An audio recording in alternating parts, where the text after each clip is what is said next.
Welcome to add on. तो चलिए आज एक क्वेश्चन देखते हैं जो कि थोड़ा बड़ा क्वेश्चन है। उसका प्रोग्राम बहुत बड़ा जाएगा कि write a program for a matrix multiplication. तो हमें मैट्रिक्स दो मैट्रिक्स को मल्टीप्लाई करना है और उसके लिए हमें प्रोग्राम लिखना है। तो चलिए हम देखते हैं। तो सबसे पहले हम मेन फंक्शन से शुरू करेंगे कि देखिए जैसे हमने फर्स्ट मैट्रिक्स ले रखा है ये 10 क्रॉस 10 का, यहाँ पे भी सेकंड मैट्रिक्स 10 क्रॉस 10 का और एक रिजल्ट मैट्रिक्स वो भी 10 क्रॉस 10 का। और R1 C1 R2 C2। मैंने एग्जाम्पल के लिए यहाँ पे देखिए आपको 2 क्रॉस 3 और 3 क्रॉस 2 का मल्टीप्लीकेशन के लिए दिखाया क्योंकि 10 क्रॉस 10 बनाना यहाँ पे थोड़ा डिफिकल्ट हो जाएगा। तो इसीलिए आप इससे भी समझ सकते हैं। तो यहाँ पे देखिए 10 क्रॉस 10 का है और सेकंड मैट्रिक्स भी 10 क्रॉस 10 का और रिजल्ट मतलब जो मैट्रिक्स मल्टीप्लाई करके जिस मैट्रिक्स में वो आउटपुट पे दिखाना है रिजल्टेंट मैट्रिक्स, वो हम रिजल्ट स्टोर मतलब रिजल्ट वाले मैट्रिक्स में स्टोर करेंगे। अब देखिए हम लोग प्रिंट यहाँ से पहले मैट्रिक्स के लिए एलिमेंट मतलब नंबर ऑफ रोज और नंबर ऑफ कॉलम्स यूजर से इनपुट मिल लेंगे और स्कैन ऐप से देखिए परसेंटेज डी इस फॉर्मेट स्पेसिफायर का यूज करते हुए यहाँ पे number of rose for first matrix and number of column for second matrix, number of column for first matrix वो हम लोग इनपुट में यूजर से लिए। ऐसे ही सेम हम सेकंड मैट्रिक्स के साथ करेंगे कि उसके लिए भी हम लोग यूजर से नंबर ऑफ रोज और नंबर ऑफ कॉलम्स हम लोग ले लेंगे। अब देखिए अगर मान लीजिए देखिए मैट्रिक्स मल्टीप्लिकेशन कब पॉसिबल नहीं रहता है। अगर मान लीजिए हम R1 × C1 कर रहे हैं, ये मान लीजिए पहला हमारा मैट्रिक्स है। ये हमारा पहले मैट्रिक्स का क्या है R1 C1। ये हम लोग ऐसे ही डिनोट करते हैं ना मैट्रिक्स को। और दूसरे मैट्रिक्स को हम लोग कैसे डिनोट करते हैं R2 और C2। तो यहाँ पे देखिए R2 C2। तो अगर तो मैट्रिक्स मल्टीप्लिकेशन पॉसिबल कब नहीं होता है, जब ये दोनों चीज मतलब ये अगर ये सेम ना हो तो हम मैट्रिक्स को मल्टीप्लाई नहीं कर सकते। तो इसलिए हमने यहाँ पे कंडीशन चलाई है कि अगर C1 और R2 इक्वल नहीं है तो हम वाइल लूप के अंदर नहीं जाएंगे। अगर इक्वल है तभी हम जाएंगे। मान लीजिए सॉरी सॉरी सॉरी, अगर इक्वल नहीं है तो हम जाएंगे क्योंकि यहाँ पे देखिए नॉट इक्वल टू लिखा है। अगर इक्वल नहीं है तो हम क्या करेंगे, enter the rows and column again, क्योंकि हम अगर इक्वल नहीं है तो हम क्या बोलेंगे कि यूजर से क्या फिर से कॉलम और रोज एंटर करिए क्योंकि आपका जो आपने इससे पहले दे रखा है वो उसके लिए हम इनवैलिड मल्टीप्लिकेशन करेंगे। तो हम व्हाइल लूप के अंदर गए और हम यूजर से फिर से सेम काम किया और फिर से हमने नंबर ऑफ रोज और नंबर ऑफ कॉलम्स इनपुट में यूजर से ले लिया। देखिए यहाँ पे हमने यूजर से फिर से इनपुट में ले लिया जब तक उसने सही C1 और R2 का वैल्यू नहीं दिया है, मतलब इक्वल टू नहीं दिए, दोनों बराबर नहीं हुए, तब तक हम उन यूजर से इनवैलिड शो कराते जाएंगे और इनपुट यूजर से लेते जाएंगे ताकि हम मैट्रिक्स मल्टीप्लिकेशन को वैलिड कर सके, इनवैलिड नहीं। अब देखिए इसके बाद ये वाइल लूप तो ये चेक करेगा। अब इसके बाद मान लीजिए हमारा C1 और R2 दोनों इक्वल है, उस केस में क्या करेंगे, अब इसके बाद कहेंगे गेट मैट्रिक्स एलिमेंट, फिर गेट मैट्रिक्स एलिमेंट सेकंड। अब देखिए इसमें गेट मैट्रिक्स एलिमेंट में क्या करेंगे, अब यहाँ पे गेट मैट्रिक्स एलिमेंट का यहाँ पे जो फंक्शन है ये वाला फंक्शन गेट मैट्रिक्स एलिमेंट पहला वाला। अब देखिए इसमें क्या कर रहा है कि हम लोग सबसे पहले यहाँ पे क्या कर रहे हैं, पहले एक मैट्रिक्स ले रहे हैं, मैट्रिक्स ले रहे हैं, ठीक है। अब बेसिकली हम जो यहाँ पे हमने यूजर से इनपुट में मतलब अब हमें क्या कर पहले हमने यूजर से क्या लिया है, number of rose number of column input में लिया है। तो अब हम क्या करेंगे यूजर से कि अब हम उस number of rose number of columns में जितने रोज है जितने कॉलम्स उतना हमें वैल्यू भी तो इनपुट में चाहिए।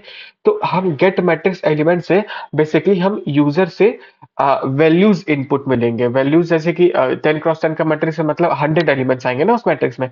तो वो 100 एलिमेंट को यूजर से इनपुट में लेने का काम गेट मैट्रिक्स एलिमेंट कराएगा। ये कैसे कराएगा, सबसे पहले तो यहाँ पे लिखेगा इंटर एलिमेंट्स। इंटर एलिमेंट्स मतलब हम नंबर आप एंटर करें, यूजर को ये पता चलेगा। अब इसके बाद हम दो फॉर लूप चलाएंगे, दो फॉर लूप, एक फॉर लूप रहेगा एक फॉर लूप रहेगा रोज के लिए, एक फॉर लूप रहेगा कॉलम के लिए। तो यहाँ पे दो फॉर लूप चल गया। तो यहाँ से हम देखें I+1 हम क्यों कर रहे हैं पता है, I+1 हम लोग इसलिए कह रहे हैं क्योंकि जो हमारा लूप है वो देखिए 0 से स्टार्ट हो रहा है। लेकिन हम क्या चाह रहे हैं जो हमारा मैट्रिक्स का इंडेक्सिंग हो वो 1 से स्टार्ट हो। तो इसलिए हम लोग I+1 और क्या I+1 और J+1 हमने कर रखा है। तो बस इसीलिए आप आई से भी शुरू कर सकते हैं, ऐसे कोई दिक्कत नहीं आएगी। लेकिन फॉर मतलब ऐसे 1 2 3 4 10 तक करने में ज्यादा सही था, तो इसलिए हम लोग I+1 करके रखे हैं। तो ऐसे सेम हमने गेट एलिमेंट ले लिया। अब देखिए मान लीजिए हमने ये एलिमेंट देखिए ये कितने का है, 2 क्रॉस 3 का है ये मैट्रिक्स, 2 रोज और 3 कॉलम का है फर्स्ट वाला। और ये सेकंड वाला मैट्रिक्स है 3 रोज और 2 कॉलम। तो देखिए यहाँ पे number of columns of second matrix is equal to number of rows of second matrix है ना। ये जो नंबर ऑफ कॉलम्स ये फर्स्ट मैट्रिक्स है और number of rows in the second matrix, ये देखिए दोनों इक्वल है। तो अगर इक्वल है तो इसका मतलब यहाँ पे मैट्रिक्स मल्टीप्लिकेशन पॉसिबल है, कोई वैलिड वैलिड ही आएगा, इनवैलिड तो नहीं आने वाला।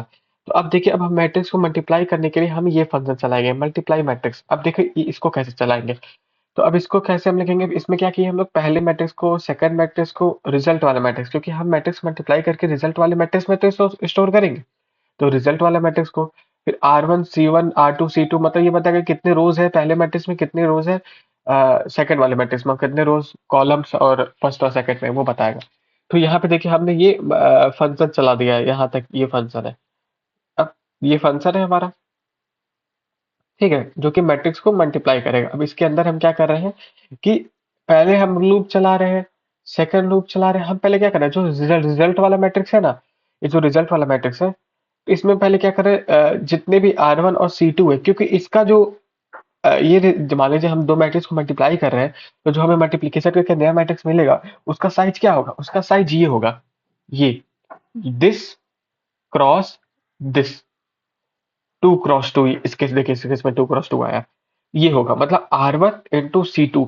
ये आपका ये आपका मतलब रिजल्ट का रिजल्टेंट जो मैट्रिक्स का जो रिजल्ट वाला मैट्रिक्स है उसका ये आपका साइज होगा 2 क्रॉस 2 का।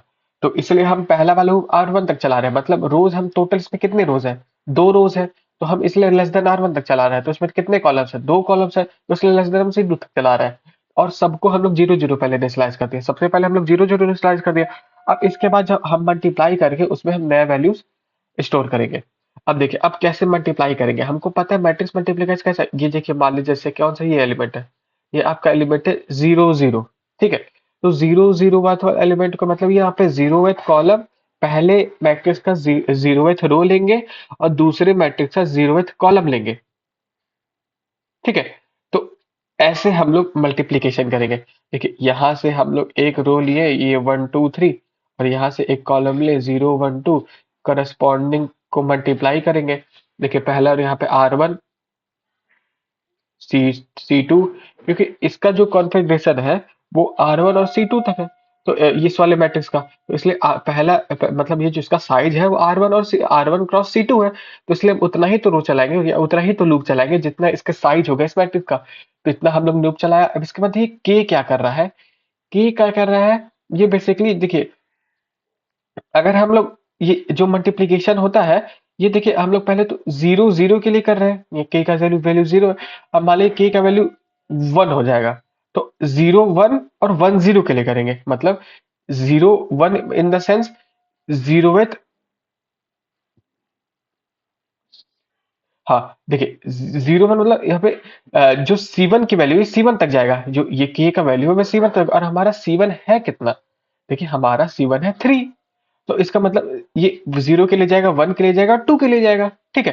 तो अब देखिए मान लीजिए i का वैल्यू यहाँ पे 0 है और j का वैल्यू भी 0 है, तो 0 1 को हम 1 0 मतलब यहाँ पे 0, यहाँ पे देखिए ये 0 0 को पहले तो 0 0 से मल्टीप्लाई कर रहे हैं, तो मतलब ये रहा आपका 0 0 और ये रहा आपका 0 0 से मल्टीप्लाई। अब देखिए अब i का वैल्यू 0 और k का वैल्यू मान लीजिए 1 बढ़ गया, 0 1 और 1 0 को, मतलब ये रहा आपका 0 1 और ये रहा आपका 1 0, ठीक है, ये रहा आपका 1 0 और ये रहा आपका 0 1, इसको मल्टीप्लाई कर रहे हैं आपस में। अब देखिए अब i का वैल्यू 0, अब k का वैल्यू मान लो 2 हो गया, बढ़ गया 1 से, तो 0 2 और 2 0, मतलब 0 2 ये 3 हो जाएगा और यहाँ पे 2 0 ये 0 हो जाएगा। अब इन दोनों को मल्टीप्लाई कर रहे हैं, मतलब अगर एक मैट्रिक्स मल्टीप्लिकेशन करेंगे तो पहले इस वाले रो को इस वाले कॉलम से, मतलब ये वाला रो को ये वाले कॉलम से मल्टीप्लाई करते हैं ना। तो अब मल्टीप्लाई तो करते हैं, लेकिन करस्पॉन्डिंग एलिमेंट को मल्टीप्लाई कराने के लिए हम के जो यहाँ पे के वेरिएबल है उसका यूज करेंगे, ताकि जो करस्पॉन्डिंग एलिमेंट से मल्टीप्लाई हो सके, और हम यही चीज रिजल्ट मैट्रिक्स में स्टोर करा देंगे। ऐसा ही सेम हम सब दूसरे मतलब दूसरे रो के लिए भी करेंगे। इसके लिए जाएंगे, फिर के का वैल्यू हमारा 0 हो जाएगा, फिर हम इस पहले वाले एलिमेंट को इससे के यहाँ से मल्टीप्लाई करेंगे, फिर हम के का वैल्यू बढ़ाएंगे, फिर हम इसको इसको मल्टीप्लाई, और बाद में यहाँ पे देखिए मल्टीप्लाई करके हम बाद में दोनों को फिर प्लस कर दे रहे हैं, is plus is equals to, मतलब जब एक बार हम वन, मतलब एक बार करस्पॉन्डिंग एक रो के करस्पॉन्डिंग एलिमेंट्स दूसरे कॉलम के करस्पॉन्डिंग एलिमेंट से मल्टीप्लाई हो गए, इसके बाद सबको प्लस किया जा रहा है। तो इसलिए हमारा देखिए यहाँ पे जो आ रहा है वैल्यू, वो आ रहा है 2 4 0 और 12। आप करके देख सकते हैं एक बार खुद से, अभी आप अगर लूप चलाएंगे तो आपको पता चल जाएगा। वैसे मैंने पूरे समझाने की कोशिश की है। अब देखिए यहाँ पे अब हम अपने रिजल्ट मैट्रिक्स में इसका मल्टीप्लिकेशन तो स्टोर कर दिया है। अब हम लोग डिस्प्ले एलिमेंट चलेंगे। डिस्प्ले एलिमेंट क्या करता है ना, वो आपके सारे जो रिजल्ट वाले मैट्रिक्स है, वो उसमें जो भी एलिमेंट्स है उसको हम आउटपुट में दिखाने में मदद करता है, जो डिस्प्ले एलिमेंट है। तो देखिए अब हम लोग डिस्प्ले एलिमेंट, हम लोग हमने हमने हमें रिजल्ट वाला मैट्रिक्स भेजा, इसमें नंबर ऑफ रोज भेजा, नंबर ऑफ कॉलम्स भेजा है। तो अब क्या करेंगे, जितना नंबर ऑफ रोज है और जितने नंबर ऑफ कॉलम्स है हमारे रिजल्ट वाले मैट्रिक्स में, अब हम इसको प्रिंट कर देंगे। यहाँ पे देखिए हमने प्रिंट कर दिया है, ठीक है। तो अब यहाँ पे प्रिंट हो गया। अब अगर हमारा जो जे है वो कॉलम -1 के, मतलब अब अगर हमारा ये ये जो आप ये जे है, वो जे तो मान लीजिए 0 1 2 रहेगा, मतलब यहाँ पे इस केस में 0 और 1 रहेगा, क्योंकि यहाँ पे दो कॉलम्स है। लेकिन अब कॉलम के वैल्यू मान लीजिए हमने क्या रखा है, 1 2 रखा है। तो क्या, अगर मतलब दो कॉलम है तो यहाँ पे इंडेक्सिंग हो रही है 0 1, लेकिन कॉलम जो है वो 1 2 है। तो अगर हमारा कॉलम और j-1 की वैल्यू सेम आ जाती है, तो इसका मतलब हमें सेकंड लाइन में जाना होगा ना। क्यों? क्योंकि मान लीजिए हमारा j का वैल्यू 1 है, तो मतलब इस कॉलम पे खड़े, अगर हम कॉलम -1, मतलब कॉलम के वैल्यू 2 है, 2 - 1 क्या होगा, 1। तो अगर देखिए यहाँ पे j इज इक्वल टू 1, और क्या 1 और 1 बराबर है, हाँ बराबर है।